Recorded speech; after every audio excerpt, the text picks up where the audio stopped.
Good evening, everyone, and welcome to our virtual voices on our NBC6 Facebook and YouTube pages. There is a lot to talk about here tonight. We're going to begin by talking about what is happening on Miami Beach. The area's entertainment district has been packed as people from all over the world come here to enjoy the sand and sun. At night, tourists and locals are partying and letting their hair down after a year locked down because of the pandemic. Well, the city took the extreme measure to institute an 8 o'clock p.m. curfew on the weeks and, well, as limit access to the island from its causeways. Well, we've seen SWAT teams, pepper balls used to disperse crowds. Miami Beach police say that officers police criminal behavior, not people. That's according to Miami Beach police. But there have been more than 1,000 arrests since the beginning of February. And of course, it's all happening during the pandemic. So here's how Miami Beach Mayor Dan Gelber describes the situation. Listen. We need better. Listen, I hate what I'm seeing as the mayor and as a resident and someone who loves the city. And we're doing everything we can with the volume of policing we have right now. We're arresting dozens and dozens and dozens of people every single night to try to create a sense of order. You know, it's very challenging. We got a huge number of people coming every day, and we may be the only place that's open to a lot of them. It's cheap airfare, discounted rooms. Our streets are getting gridlocked too often. And of course, even though a small percentage are really problems in terms of their conduct, a small percentage of a lot of people is a lot of people.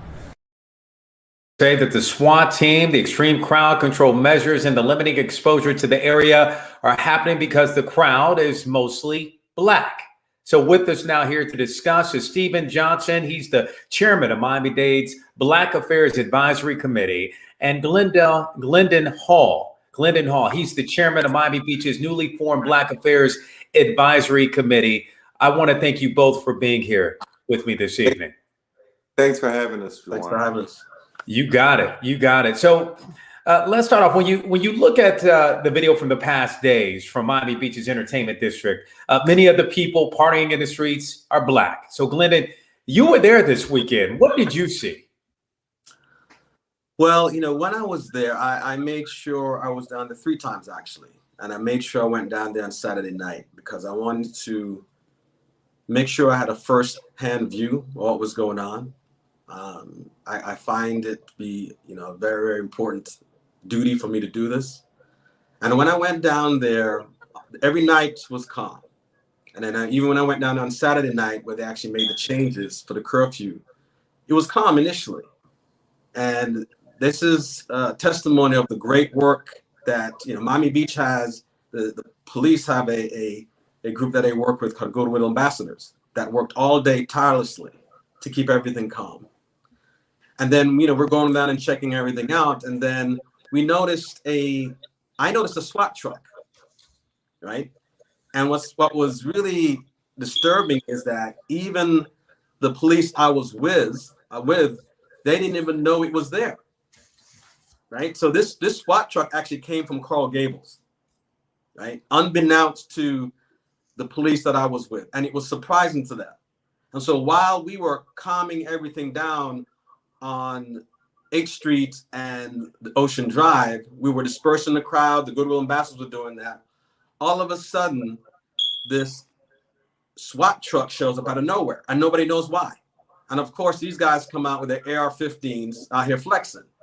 So we're trying to calm everything down, and then these guys are elevating everything, right? And it just falls into the narrative of, you know, why is this SWAT truck here? Why was it necessary for Coral Gables to think that we needed a SWAT truck? And also, too, at that moment, all of the media, you know, ran to this and you know, started videotaping this, you know, Telemundo and others. So it made the appearance that this truck was there because something actually happened, right? And it made it seem like that truck was there the whole day, when actually you only showed up for maybe 35 minutes, and the guys from Miami Beach PD who were with me told it to leave. But after they came and elevated everybody and amped everything up, about 15 minutes later, that's when the skirmish occurred. And, you know, these you know, balls started getting shot out, and then the stampede happened. So unfortunately, all of that great work that you know, Officer Mitchell did with the Goodwill Ambassadors, like keeping everything calm, moving people through and everything else, was wasted. All those hours of work were wasted in the last maybe 35 minutes because initially a SWAT truck shows up, right, and amps things up.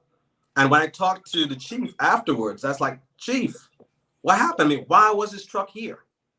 And he said, basically they asked for support from Miami Gardens, from the school board, from the county.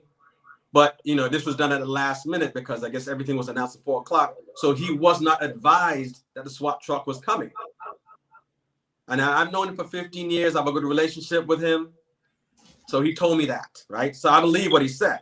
But for some reason, it felt, Coral Gables felt it necessary to send a SWAT truck down there, right? And then the media doesn't know, from Telemundo to other places, they don't know that it's not a Miami Beach truck. It's just a truck showing up.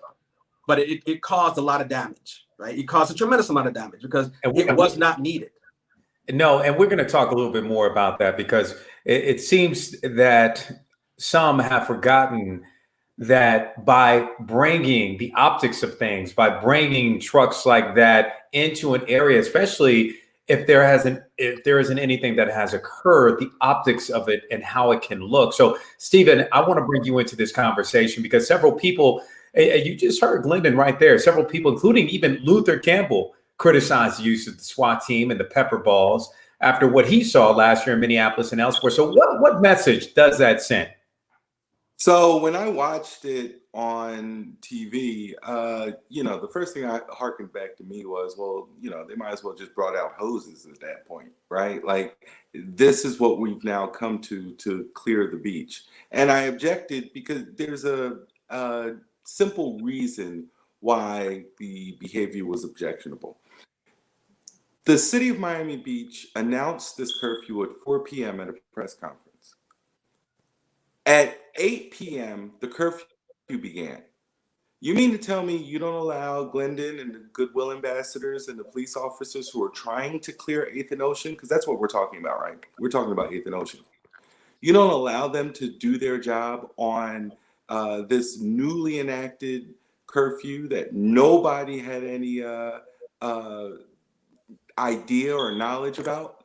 You didn't think to say, how do I do this in a way that doesn't, for all intents and purposes, make it look like I'm brutalizing these people?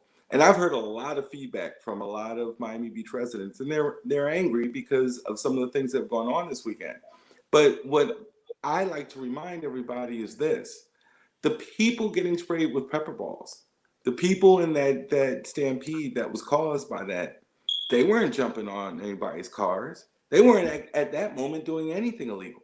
And most of them didn't even know that there was an order to clear the beach. So I thought it was over the top. I've publicly called it performance theater for some of the residents because I've actually seen residents cheering this. And no matter what we were trying to accomplish, there is no way we can think, well, this was our finest day at work. Right? That is not an example of our finest day, especially for a police department that knows better. We've heard a lot of statistics, and even you mentioned 1,000 arrests over a 5-week period. And that sounds like an absurd number. Listen, Memorial Day weekend has had as many as 414 arrests. This police force knows how to properly police these sorts of events because I've seen them do it before. And the only thing I expect from them is that they carry on the tradition that they've set and do it now. Because what they discovered was that the young people who are coming down now after a summer of George Floyd protests are not running away from the police. You're not going to intimidate them with a show of force. And I'm concerned that this idea of let's intimidate them actually has the opposite effect. And I want to know from the both of you, Glendon, because how can you police without coming across as being racially insensitive? Because let's keep it real. And for the both of you, and you've seen it. I mean, there have been a number of fights. There have been a number of guns confiscated on South Beach. A lot of apparently spring breakers that were there were from out of town, and most of the arrests were from out of towners. So my thing is to the both of you: how do you do this? How do you police without coming across as being racially insensitive, Glendon? Well, I think for one thing, you have to deal with the crowd size. I mean, that crowd size, that area is not built for that amount of crowd with something unorganized. If something's organized, it's one thing, but just having all those people in that small area, something's about to happen. Something's always going to happen. It's chaotic. So one of the things I think they should do, regardless of if it's, you know, Memorial Day weekend, but even if you know that something's coming up, as far as I like, you know, I know in Miami-Dade it's like a high school skip day, things like that, you know, it's going to occur. You may have to go ahead and shut down all of the parking garages and make sure that all of the area and the neighboring areas of the neighborhoods get very, very serious enforcement from parking, so that folks don't just move from the garages to the parking area. So in many other cities, they do this where they know that it's going to be a high impact area. They shut the parking down just to kind of cool the levels down. And I think the city at one point, some years ago, used to have a program called Respect the Scene, right? Where they have celebrities such as Dwayne Wade and Das Haslam, you know, the influencers say that, look, we welcome you. We want you here, but respect the scene, you know, party responsibly. And they would put out, you know, PSAs. They would do a tremendous amount of advertising and groundwork to let folks know, look, we want you here, but don't let a small group mess it up for everybody, right? So that hasn't happened. So typically that at least creates the atmosphere. Look, you're welcome, right? Let's just do the right thing, right? And then also too, as I keep on mentioning these goodwill ambassadors, a lot of people don't even know that they're there. And these guys do a tremendous amount of work. And sadly, it's only when, and it's sad to see, because all those people, all those media outlets were walking around. They weren't videotaping it when some of the revelers were actually hugging some of the police that I knew. They don't catch that, right? Yeah. They don't catch the ambassadors giving out masks or showing people where to go or giving them directions. They don't show that. They were waiting specifically for something to pop off, just for that. And so when that truck showed up, they ran to it, right, and get right in their feed. And so that kind of stuff agitates things, right? So I mean, the first thing is the crowd levels. The second thing is, you know, creating that welcoming atmosphere, right? And then also too, there's this programming that's needed. But the thing about it is, it's difficult to program now because you're not trying to do things to invite people down here. There's this dichotomy between the governor's office and Miami-Dade, right? The governor's saying everything's open, and we're open, but responsibly. And so now it was almost like a, you know, $55 flights to come down, the cheapest, you know, rates in the hotels. So it was just a powder keg of things gonna happen. So many people coming down, haven't been out in all this time. It just became overwhelming. And almost it was like the perfect storm that happened, Yes, in a sense, with everything that took place. And Stephen, I want to get back to you, going back to my original question, and that's basically, how do you police and how do you do so without coming across as being racially insensitive? So I think the first thing is we need to understand and remember that there is a way to police without being confrontational. It's the confrontations that fuel things. Right. So one of the things that I was concerned about was when this weekend started, they started with a quote unquote zero tolerance policy.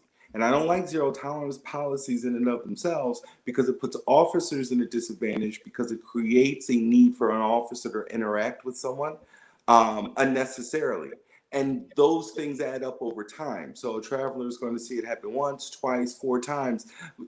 You know, over time, they're going to start pulling out their cameras. And that's the other thing we need to remember with our young people. They live in a post-George Floyd world where the police are arresting someone. everyone will pull out their cameras and crowd around. And part of it is over the top, and I'm sure very frightening for the officers. But part of it, I think, is a defensive mechanism. I really and honestly don't know if when I see an arrest, if something's going to be over the top, right? So they're pulling out their cameras right away. And I think that puts some of the officers on edge. But remember, Jawan, this is a continuation from spring break last year, which got cut short because of COVID. So the concerns that were raised, and the NAACP did a whole press conference on it last year. The only thing that we're expecting and that we're wanting is if you see somebody doing something illegal, lock them up. That we expect. But if you start randomly pepper spraying with these paintball guns, groups to disperse them, you're not necessarily enforcing the law. You are at that point antagonizing a crowd. And again, I remind everybody, post George Floyd, antagonizing a crowd does not necessarily have the desired results. And a very, very good point. And I want to point out Miami Beach Commissioner Ricky Arriola suggested the businesses on Ocean Drive should attract a different type of clientele. Here's part of what he said during Sunday's commission meeting. Listen. We need better cooperation from our businesses in the area. There are restaurants and bars throughout our city that enforce a code of conduct in their operations. Why is it that, Joe Stonecraft doesn't have these problems that the businesses on Ocean Drive have? They attract a different clientele, and the clientele that goes to Joe's or, Smith & Walensky's or you name it, they know how to behave. And these restaurants and bars in this area seem to like to cater to these crowds that want to misbehave and skip out on bills and fight. We need better cooperation from. Okay, so Glendon, what do you think he was trying to get at there? Jawan, I can't hear you. You got me? Glendon? Yeah. Okay, yeah. Glendon, what do you think he was trying to get at there? Oh. Well, that's a layered one there. I mean, it's you can take that in many ways, right? For me, I've seen the quality of the restaurants on Ocean Drive decline. I mean, a lot of them are doing like bait and switch tactics. It's really a tourist trap. That's why residents like me typically don't go to Ocean Drive, right? Because, the good restaurants like a Larry or something like that, the rest of them, I think the quality of the restaurants on Ocean Drive have gone down dramatically over the years. And they have these really, bait and switch tactics and everything else. So I believe myself, I think, the whole mindset is to reimagine Ocean Drive, get away from the kind of, Bacchanal kind of vibe, like the way, how, Fort Lauderdale used to have a real big spring break problem, but they changed the actual types of restaurants, right, to cater to a different, when they say clientele, I mean, for me, it's more of a thing of just not being so cheap, right? Just get it to a certain level of quality that I would want to have my family to come down and check out. Yeah. So, Jawan, to that point, and I definitely, I've been on the beach long enough to know what Glendon's talking about. But the last time I took my wife to Prime 112, I saw a fight.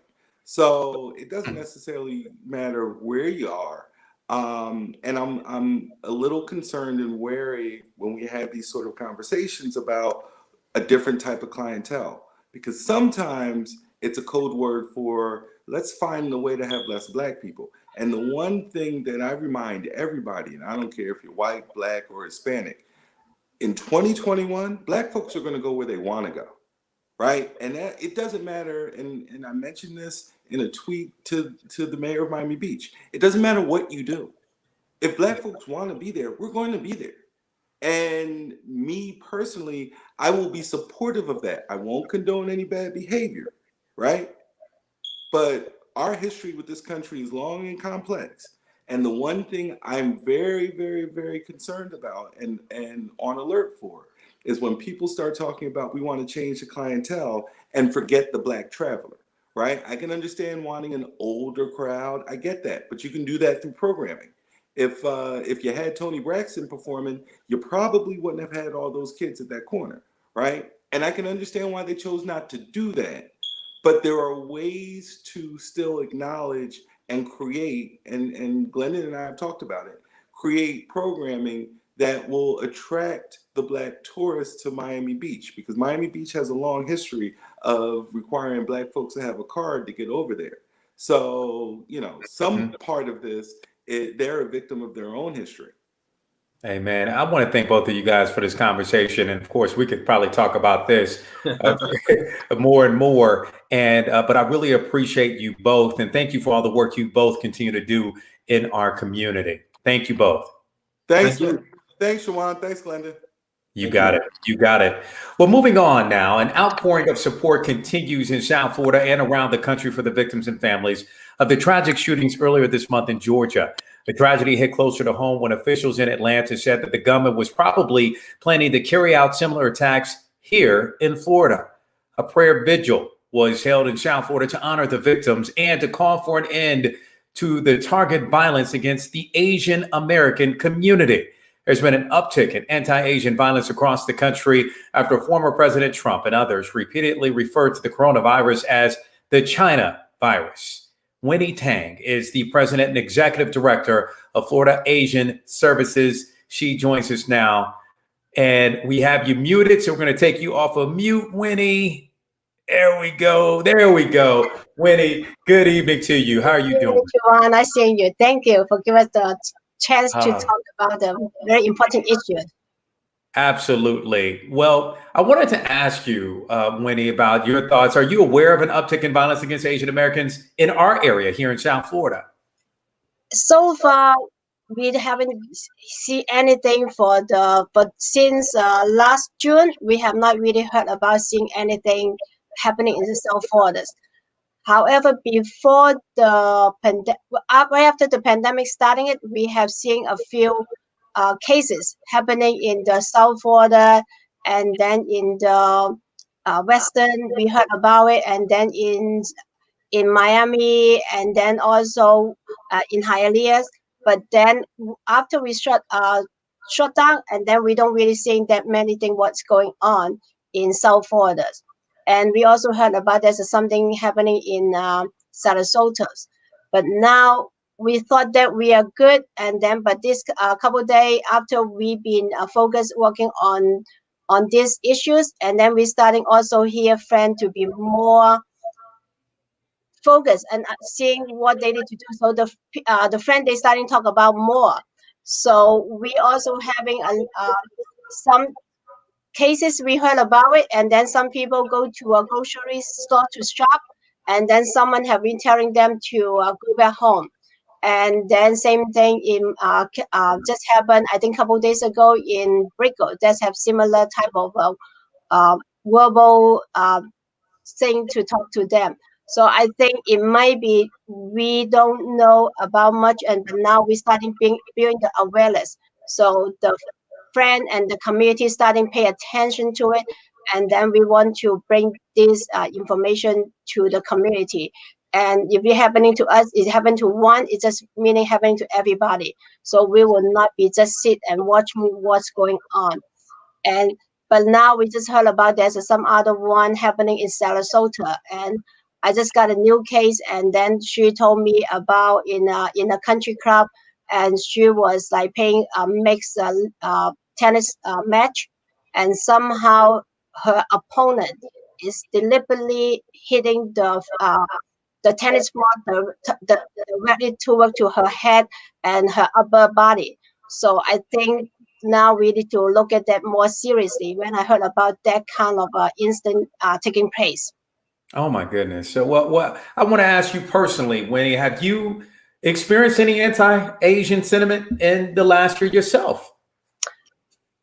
Fortunately, I don't really have that kind of experience, because I think we've been working with the community a lot, and then to build the partnership and then build the work together. That's why we're saying that in South Florida, we don't really seeing that, hearing that much going on. And I think that's really it really relying on all the community be working together. Same thing when it happened, I started receiving email and phone call from friends in the community. They express their support and condolence, what they can do, they all will coming out to help us. So I think in South Florida, in general, we have a really good working partnership with various group and the Latino, the African American, the Haitian, and so all and the Caucasian. So we all really been good what we've been here at the moment. So we don't know what may happen later. Well, President Biden recently condemned the attacks against Asian Americans here in the United States, and social media is filled with posts supporting Asian Americans. Do you feel allies are helping enough to support Asian Americans? I think with President Biden have making that executive order to really condemning the hate against the Asian Americans, and that really having it. And then in the nationwide, a lot of Asian organizations been starting doing work, and you can see the candle virtuals and the demonstration, and we all be really peaceful taking place across the countries. Like in South Florida, on Saturday we have did one is a community prayer vigil in Davie at the Gandhi Square. And a lot of friends, when we talk about it, and then they are afraid what could happen. And we are gathering. We already been targeted, and then some of them been afraid not to coming out. But some of them saying that this is the time we all need to come out to stand up and together. And so with that one, and across the country, just on Saturday, and that will be over 100 something of the Asian event going on, and pay respect, honor those one with the victims and the family who lost their life due to this kind of hate. And because we know right now, just happened yesterday, we hear what happened to the Boulder, Colorado, and then we can see that right now we should not be tolerating any hate against anybody, not only just the Asian communities per se, because once you're getting it, and it really hurt everybody, because even though it may be targeting to the Asian communities, however, they all have friends, and we have friends in other other ethnic groups, and the Asian community have friends in other communities. So when one guy hurt, it's really hurt everybody as a whole. So we want to try to really to have working, and then also we have also working with the law enforcement to bringing them into the picture, and then to work with us together. And we just think about this is not something that we should tolerate for everybody to hurt anybody in the communities. Amen. Winnie Tang, thank you so much for your insight. We really appreciate you, and we wish you the best, and we hope that you're able to get your message across. And believe me, you definitely have. And one thing we want to say, and most important, go, and we want to, the message we're saying that we want to see something, say something. It seems very easy, simple, and to tell the police what happened.